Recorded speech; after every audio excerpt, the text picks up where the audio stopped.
You're listening to the Christiansburg Baptist Church podcast. To learn more about our church, including upcoming events and weekly worship, visit us online at ourgoalislove.com.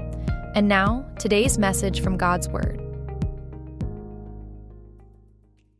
So downstairs in my basement, if you go down the stairs and you turn to the left and you wind up back in this little corner between two shelves, you will see a box, and written in marker on the outside of that box is the words old tech. And in that box, you're going to find things like this. Some of you recognize this. For those of you guys who are back here on the back row, this is an iPod. Before we had the iPhone, we had the iPod, which would play, hundreds and hundreds of songs. It was cutting edge technology. And so, but inside that box, you'll find other things. I've got a Polaroid camera in there, not one of the new ones, one of the old ones.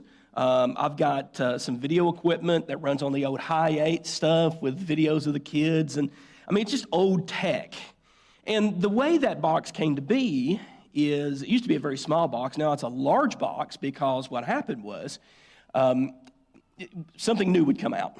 And the old was surpassed. And I would take the old, and I didn't want to get rid of it because I just felt like it was still good for something. My fellow pack rats in the room here, you know what I'm talking about? Like, I just feel like I don't want to get rid of it because somebody, somewhere, maybe I could use it again someday. And so the box just gets bigger and bigger, and the tech gets older and older to the place where, like, this stuff is not even supported now. Now, I think when we open up the book of Hebrews, what we find is the author making a similar argument. He's saying to a group of Jewish believers, Hebrew believers, that, hey, that old system did what it was supposed to do. It worked for as long as it should have worked. But now the new has come. And there's no need to go back into the old drawer or the old box and to pull out the old tech. That it's not even supported anymore. It's obsolete. And so the author is making this point, and he does so in what I believe is a genius way. Like you, I've read through the book of Hebrews many, many times, but I'm going to confess to you, when I read it in preparation for you, I think about it at a deeper level. And I've been really wrestling with this text over the past couple of months, trying to figure out what's he going on about? What is this all about? And what I've come to understand is this is a brilliant argument. For the first century audience that listened to him make this argument, they would have walked away with no question but to understand there was nothing left for them in the old system of Judaism. Everything lay in the hands of Christ. And so that's the thing I want you to get today, because I know, like, for most of us, maybe all of us in this room, there's no temptation to go back to the old system of Judaism. Most of us could not even define what that is. And so that's not a temptation for us. But there is a temptation to go back to an old system, to a systems of works where we are trying to earn God's pleasure and work our way to his grace, rather than, as the author would tell us to do, to draw near to him. Now, in Hebrews chapter 4, we're going to get to Hebrews 7 rapidly, I promise. But in Hebrews chapter 4, you will recall that the author gave us 4 commands. And these commands were all interlocked and connected. He said, in verse number 1 of chapter 4, he said, "Let us fear, lest we find that we haven't really entered into the rest that God has given us." Because when the children of Israel of old did not trust God, they did not fully lean into the obedience of trusting him. Even though the promised land was given to them, they did not enter the rest. Yet they were freed from Egypt, but they did not enter the promised land. Let us fear, he says. In verse 11, he says, let us strive for this reason.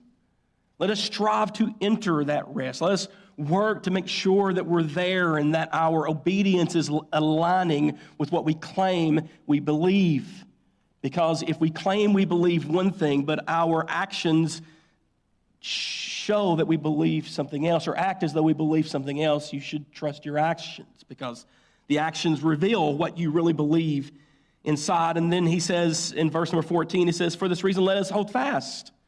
This is the answer. The way we strive towards Jesus is we hold fast to the confession of our faith, turning completely to him. And then finally, he says in verse number 16, let us draw near.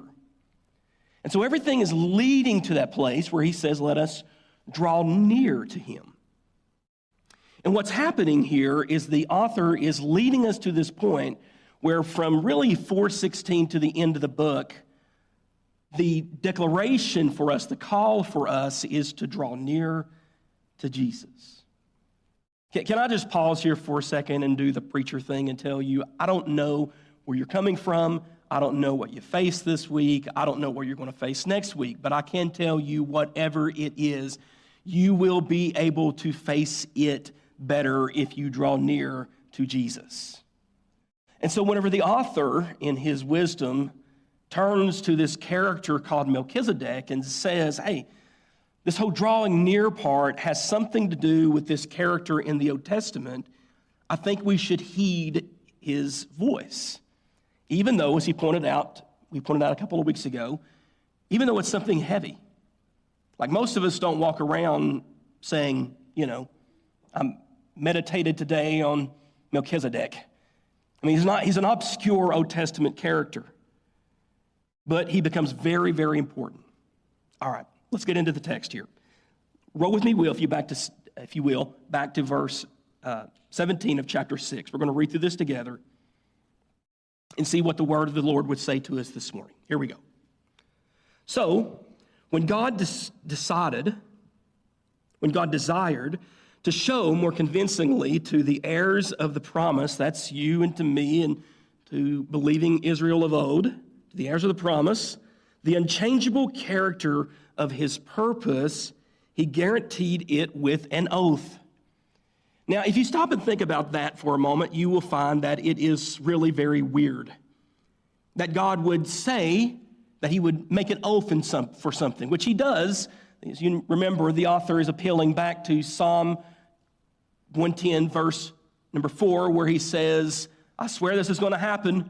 I'm making this oath, and I'm not going to lie about it. I'm making this oath. You are a priest forever after the order of Melchizedek. But here's the weird part. Everything God says is true, right? I mean, every promise he makes is real. Now, for me, if you want to really trust that I'm going to do what I tell you to do, you may make me pinky promise or to swear an oath, but you don't have to do that with God. If God says this is the way it is, there's no oath needed. And yet, in Psalm 110, verse 4, he doesn't just say, hey, this person who's coming, who we know to be the Messiah, is going to be a priest forever after the order of Melchizedek. He swears it with an oath. It's almost like God is underlining it, saying, I'm not just serious about this. I am very, very serious. This isn't just a promise. This is a bold, for certain, I want everyone to hear it promise. The author of Hebrews picks up on this in the next verse. Look what he says.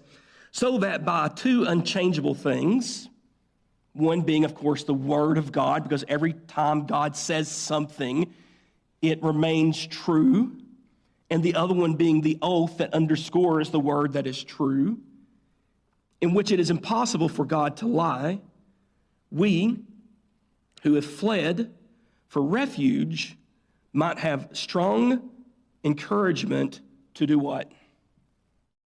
Now there it is again. To hold fast to the confession of our faith, to the hope that is set before us. Now look at verse number 19.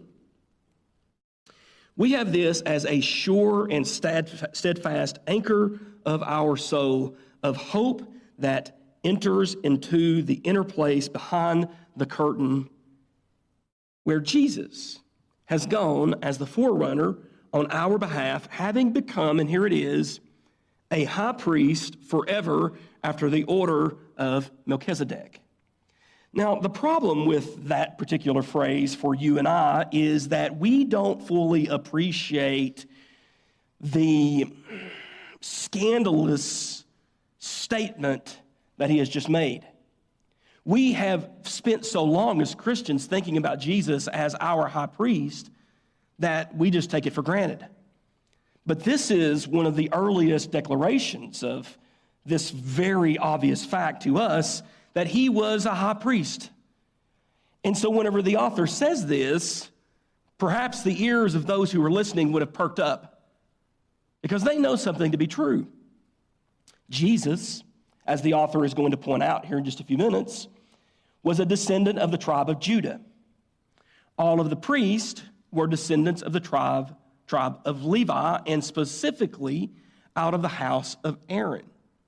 And so Jesus is a whole different thing. He can't be the high priest because he wasn't descended from Levi and through the family tree of Aaron.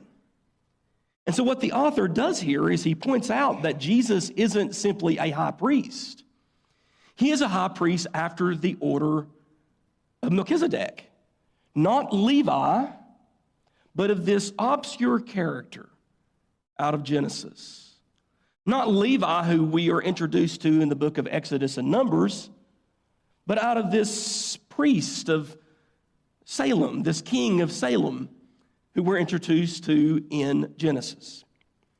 Now, before we go any further, let me just give you a little bit of foreshadowing of what we're about to see. The author of Hebrews is going to prove that Jesus is the better priest, and that all of that old stuff, like the old tech that you have that we kind of hang on to that's obsolete, we just need to lay that aside and cling only to the new, the fresh work of Jesus Christ. And he's going to do that by making 3 points. And in chapter 7, he lays it out for us. And like if you read chapter 7, it gets very wordy. But we're going to see that essentially he's making 3 arguments. Here they are. I'm going to give them to you quick, and then we're going to look at them together. Number 1, the order of Melchizedek is better because Melchizedek is superior to Abraham, which is huge. Like for us, we're like, oh, big deal. But for them, whenever you say, as the author is about to say, that Melchizedek is a individual who is more significant than Abraham, it's enormous because Abraham was the patriarch. He was the founder of the nation. And so that's huge for them. And so, number 1, Melchizedek is superior to Abraham. His priesthood accomplishes what the priesthood of Levi could not accomplish. And finally, his priesthood is eternal, where the priesthood of Levi is not. And so the author is going to use these 3 points to say, let all that old stuff go. You want to know what happens to the old tech? You want to know what happens to the old stuff now that Jesus has become the priest after the order of Melchizedek? You set it aside. And here's why. Number 1, we're told that Melchizedek is greater than Abraham. Now, the reason he's making this point is because Abraham, as we just said, is the forerunner. He is the founder of the Jewish nation. And so if he can prove that Melchizedek is greater than Abraham, and Abraham is greater than Levi, then it stands to reason that Melchizedek, this order, this new priesthood, is greater than all of it. I hope you're with me. You understand what's happening here, that Levi is a descendant of Abraham, and he is the father of the tribe that became the priestly group that the people would go and make sacrifices to. And so the author is going to make 2 points here. First off, he's going to say that Melchizedek is greater than Abraham because of what Abraham gives to Melchizedek. Namely, he gives him a tithe. Look at verse number 4, chapter 7. See how great this man was to whom Abraham partitioned. He gave a tenth of the spoils of this war. Okay, I know what you're thinking. What's going on here? All right, very quickly. You remember a couple of months ago, we went through the life of Lot, Abraham's nephew. Lot had gotten himself into trouble, had gotten himself captured. Abraham gathered together some men of war, went and fought against the kings of the north and defeated them. And on the way back down to Salem, to Sodom, to return Lot and all of his servants and everyone back to their home territory, he crosses this individual named Melchizedek. And there, Melchizedek blesses him, and Abraham gives to him a tenth, a tithe. Now, of course, you know, because you are excellent biblical students, that the tithe was not officially instituted until Exodus, until the law. But yet here is Abraham giving a tenth to Melchizedek, this priest who only appears in Genesis and then vanishes. And the author says, think about it this way. Levi would collect tithes from his brothers. But Abraham, Levi's great-grandfather, paid tithes to Melchizedek. And so in a very real way, it's almost like Levi was paying tithes to Melchizedek. Now, I know that may seem kind of weird for you and I, but essentially what he's saying is if Abraham is greater than Levi, and Levi collected tithes from his brothers, and yet Abraham gave tithes to Melchizedek, in some way, Abraham must be lower than, he must be subordinate to Melchizedek. Isn't that very exciting? It's far more exciting than I'm making it, all right? So keep in mind, head cold, all of that stuff. Anyways, but we see his superiority, number one, because of what Abraham gives to Melchizedek, but number two, because of what Melchizedek gives back to Abraham. Melchizedek, as Abraham comes back through and stops by Salem, which we know to be Jerusalem, Melchizedek's name is Mel is the word for king, Melech. Melchizedek is the word for righteousness, so he's the king of righteousness, and he's in Salem. He is in the place of peace, shalom, the place of shalom. So he is both the king of righteousness and the king of peace. The author points out when he comes through, the author tells us that he blesses Abraham. Now, let me just ask you for a second. If someone blesses you, like if they come in and they give you something that you don't have, doesn't that tell you that they are in some way better than you? They have more than you have. They have something that you don't possess. Well, that's exactly what's happening here. The author of Hebrews picks up on this and says, concerning the blessing that Melchizedek gave to Abraham, he says, it is beyond dispute that the inferior is blessed by the superior. See, we may announce, bless the name of the Lord, but we're not actually blessing him. We're not bringing him something he doesn't already have. He blesses us. Why? Because he's superior.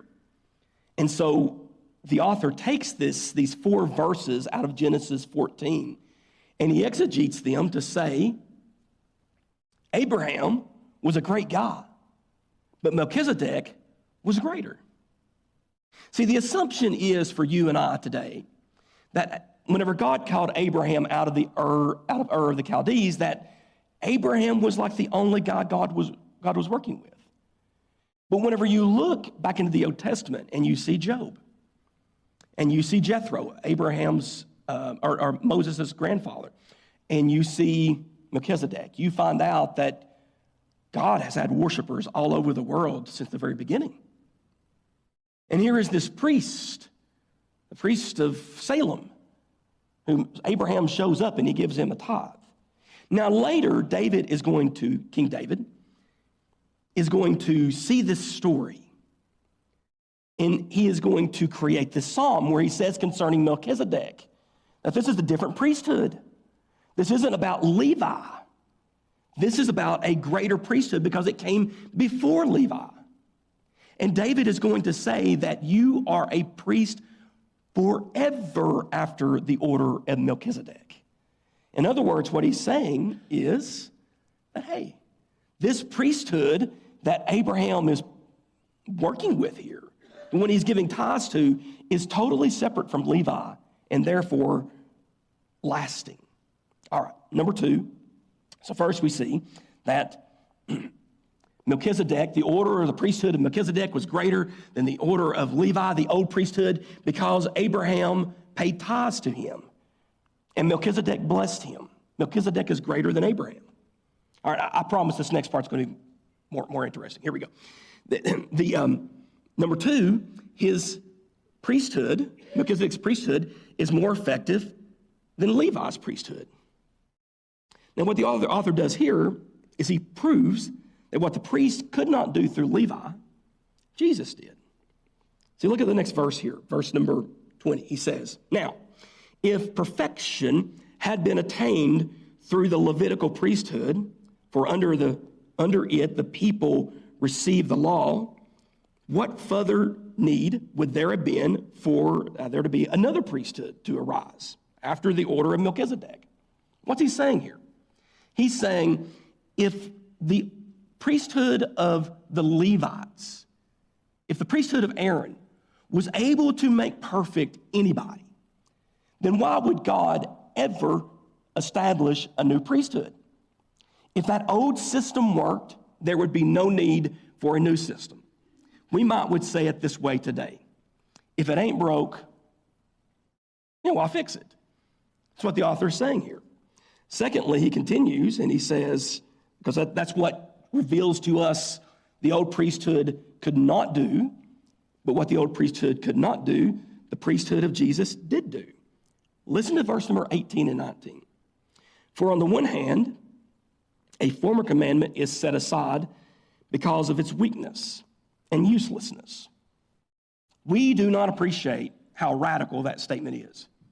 He basically has just said concerning all of the law, and it's pointing to the worship and the sacrificial system and all of that stuff that you've been doing and your forefathers have been doing. Even though it's significant, it's weak and it's useless.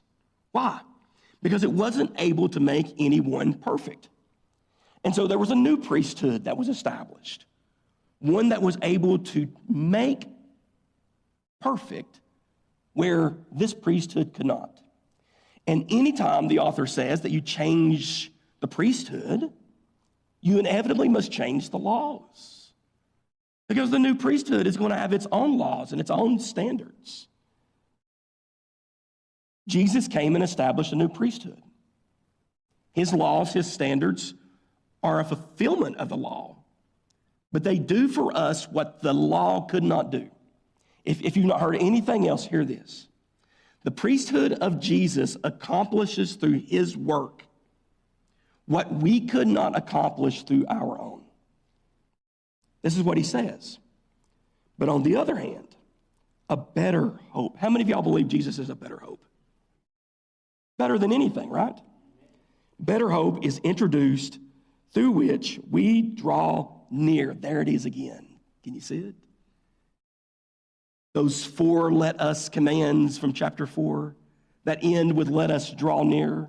Here it is again. Let us draw near. Why? Because Jesus' priesthood is more effective. All right, number 3. So we see how the author points out that Melchizedek, whatever all of this is, Melchizedek is greater than Abraham, and so therefore he's greater than Levi, which means his priesthood is greater than the priesthood of Levi. Number 2, he's greater. His priesthood is greater because his priesthood was able to accomplish what the priesthood of the Levites were not able to accomplish. You are a priest for how long? Forever. Forever. Number 3, the priesthood of Melchizedek is greater, not just because of those 2 reasons, but finally because that priesthood is eternal. There were probably somewhere around 100 priests, high priests, in Israel from the Old Testament to the New Testament. Maybe more, a couple hundred, depending on how you divide it up. But there were thousands of priests, Thousands and thousands of priests. Do you know why there were thousands and thousands of priests? Because they died. And whenever a priest would grow old and he would pass away, someone would have to come and fill his shoes. But not so with Jesus. This Jesus, well, he was totally different. His priesthood is eternal. Okay, how is his priesthood eternal? Well, the author points out two ways. First off, we can see that it's eternal because of the way that he entered into the priesthood. Most priests, whenever they were appointed into the priesthood, became priests because their fathers were priests. And so they were born into it. Look at what he points out here. He says, the order of Melchizedek, the priest that came after Melchizedek, wasn't born into the priesthood. He was made a priest by the oath of God. Significant. He didn't get drafted into it. How many of you all have ever seen someone who, like their father or their grandfather, created an incredible business, and the descendant, the son, the grandson, took over the company and drove it straight into the ground? And he was there, and he had the job just by virtue of his parentage. It's not the best way to select a qualified individual. The best way to select a qualified individual is to look all over earth and to find the best individual for the job. Or if you're God, to look all over the universe and to find the most qualified individual for the job. If God turns his gaze all over the universe, looking for the most qualified individual to be priest for that job, do you know who he finds? He finds Jesus. He enters into the priesthood not because he was born into it, but because with an oath God has declared it to be so. The author of Hebrews says it was not without an oath, for those who formerly became priests were made such without an oath. They were just born. They were set apart, they were sanctified, but there was no oath from God for it.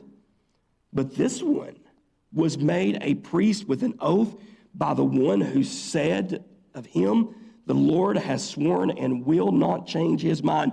You are a priest forever after the order of Melchizedek.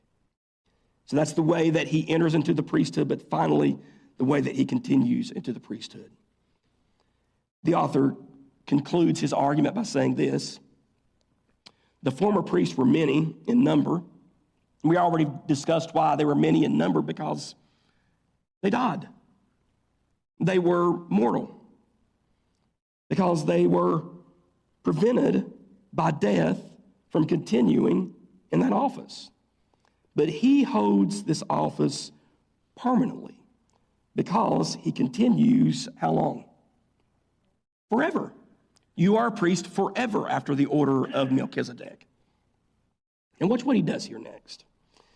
In this great promise, he tells us that because of these truths, that Jesus is the greatest high priest that God ever could have sent for us. For this reason, this makes Jesus the guarantor of a better covenant. There is no better system than the one that God has selected through Jesus Christ. Listen, please hear me. We cannot, when we get to heaven, there will not be a single voice in heaven or hell that will say, God did not give his best to redeem fallen humanity. He established this priesthood under the fallen Levitical tribe because they were fallen. And it looked forward to this greater opportunity in Jesus Christ. But at the end of the day, all that the law could do was to reveal to us that we were sinners and could not become unsinners. We needed something far greater. Listen to this. We're almost done. Consequently, he is able to save to the uttermost those who do what? To draw near to God through him, since he always lives to make intercessions for them. Don't just gloss over that phrase. Let's look at it one more time. Consequently, he is able to save to the uttermost.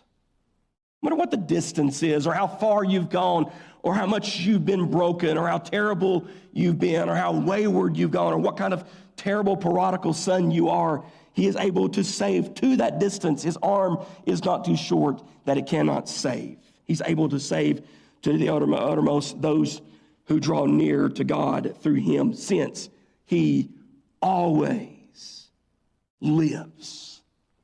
Where every other priest has died, he lives forever. He always lives to make intercession for them.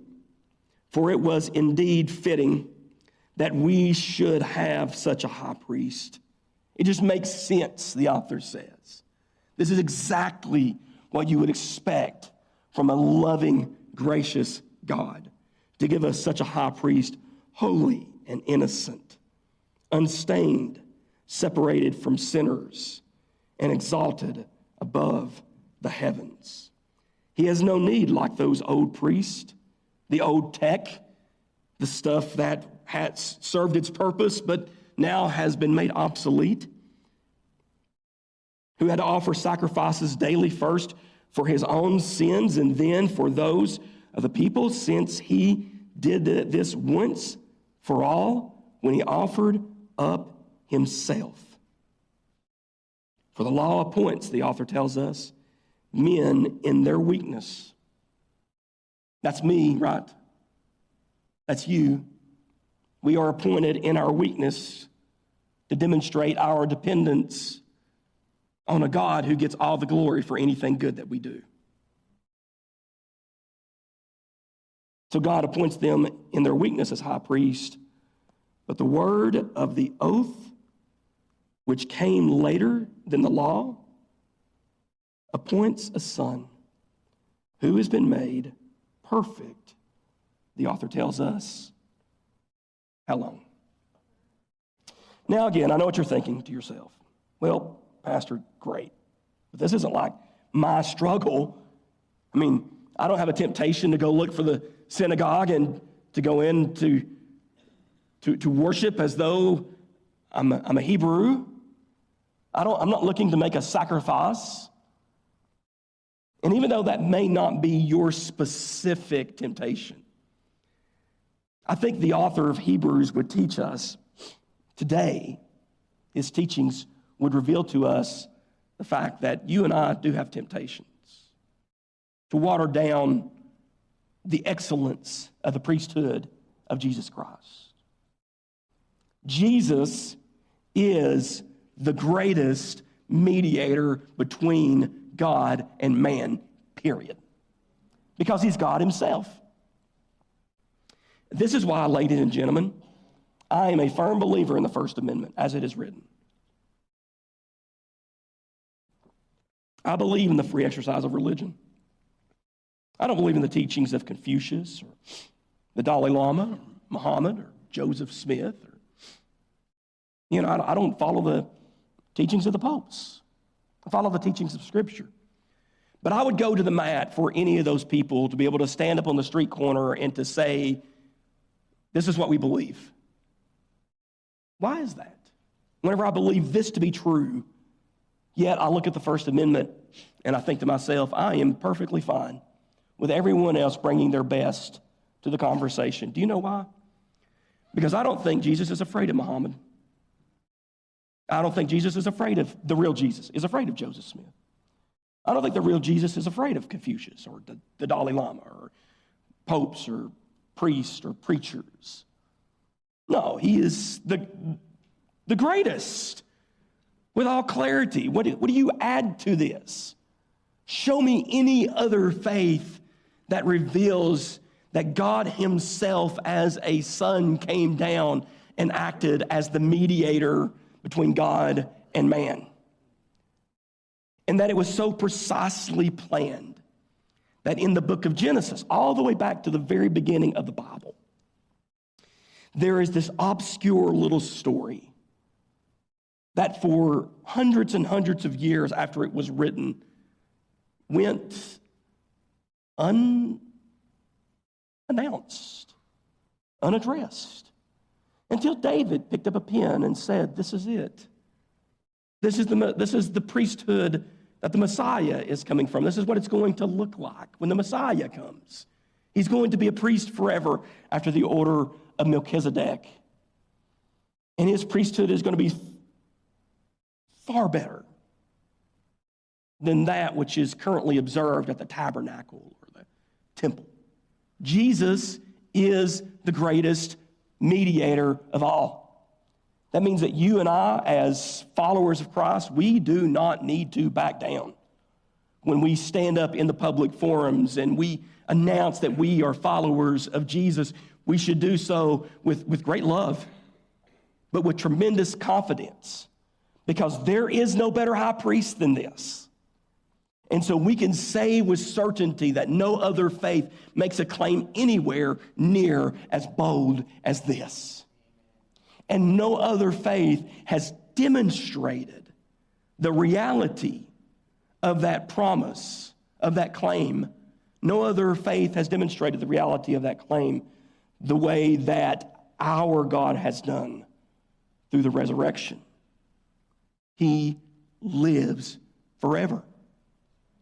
This also tells me, as we pointed out before, that this voice inside of my head that constantly pushes me to be more